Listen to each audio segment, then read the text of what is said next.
What's going on? Still away from home right now, but the grind doesn't stop. And so in today's video, it's happening. Ilhan Omar's friends are going down as the Feeding Our Future case unfolds, and the evidence of the fraud is so overwhelming that these individuals are taking plea deals just to avoid a trial.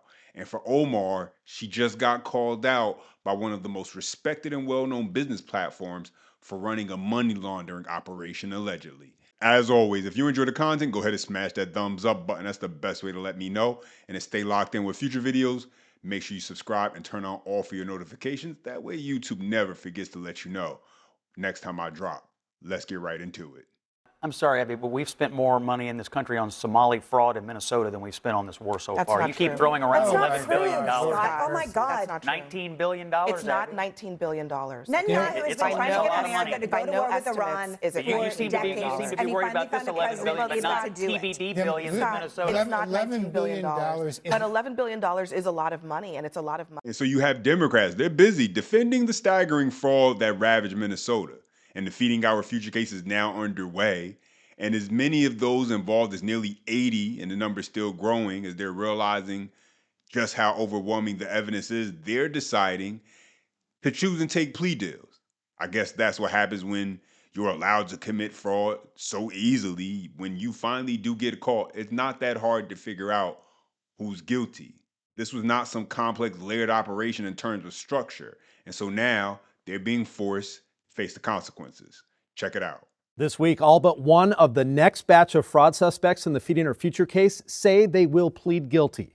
This group of 7 was led by Ikram Muhammad, one of the most notorious defendants in the entire $300 million Feeding Our Future fraud case. She allegedly recruited her husband, her mother, her sister, and 2 of her brothers to all take part in the fraud.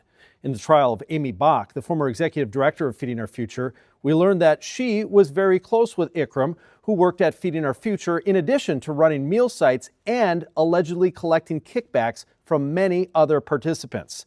Bach texted her about slapping defamation lawsuits on state officials who began to suspect fraud. According to Ikram Muhammad's indictment, her group is accused of stealing at least $12 million. They were all set to go on trial together in late April, but after this week, it looks like only one defendant, Muhammad's brother Gandhi, will be left.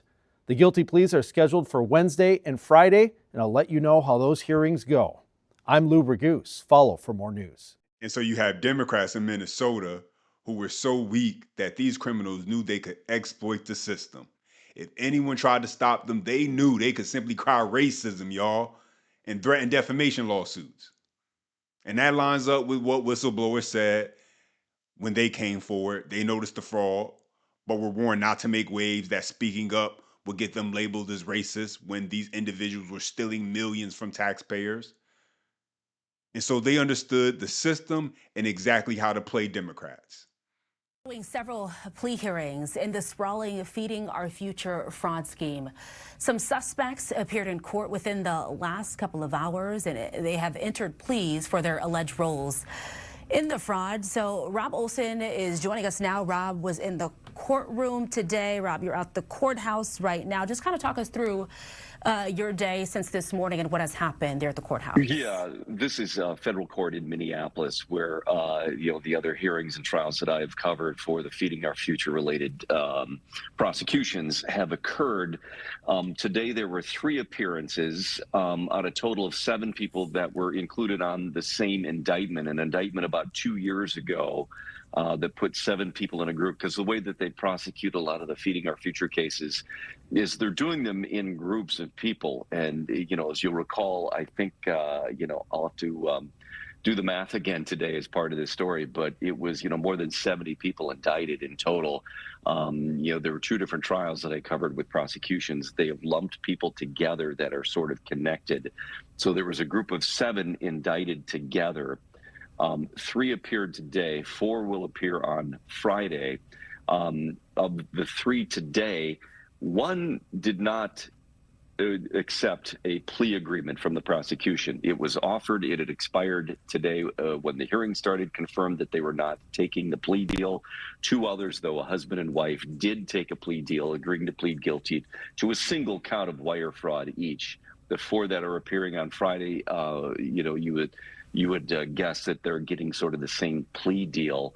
The sentencing dates are not set yet at this point, but still would carry likely several years in federal prison plus restitution. The amounts we heard today were over $1 million each.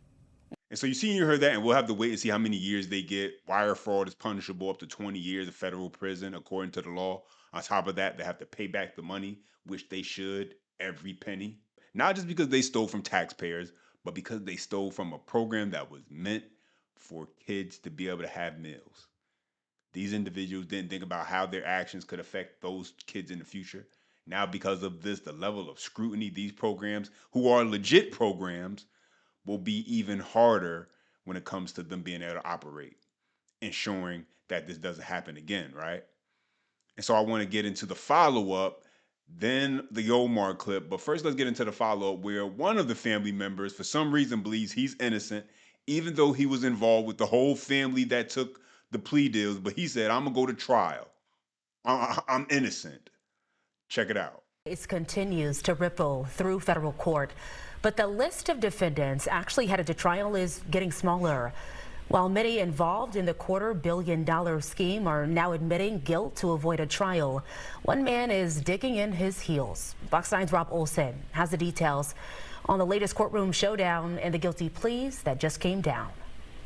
Gandhi Yusuf Muhammad declined to comment, leaving federal court in Minneapolis Wednesday, just minutes after a hearing in which he also declined to take a plea deal for his alleged role in the massive Feeding Our Future fraud scheme, even as others indicted along with him are taking the same deal.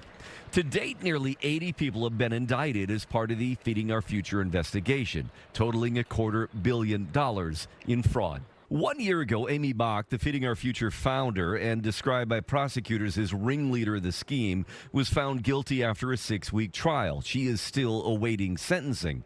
But during her trial and since, plea deals from others accelerated. Last September, the U.S. Attorney's Office announced the milestone of a 56th guilty plea. Gandhi Muhammad, the one who declined a plea deal now, was one of 7 charged as a group 2 years ago. All were set to go on trial together in April, but now he'll be on trial by himself. Because also Wednesday, Muhammad's sister Ikram Muhammad in the beige headscarf and her husband Shakur Abdusalam in the tan jacket both took plea deals, pleading guilty to single counts of wire fraud, admitting in court during their plea hearings to setting up sham meal sites for kids, billing millions for food never served, and laundering money. He is found guilty. He should definitely receive a much harsher sentence for wasting the court's time. Everyone in your family who was involved in the fraud has already pled guilty. Somehow you're the innocent one in the group. Okay, we'll see. But let's get into this last clip, ladies and gentlemen, because Ilhan Omar's friends, they're all taking plea deals, and Steve Forbes, the chairman and editor-in-chief of Forbes magazine, says Ilhan Omar and her husband are running a money laundering operation. Take a listen.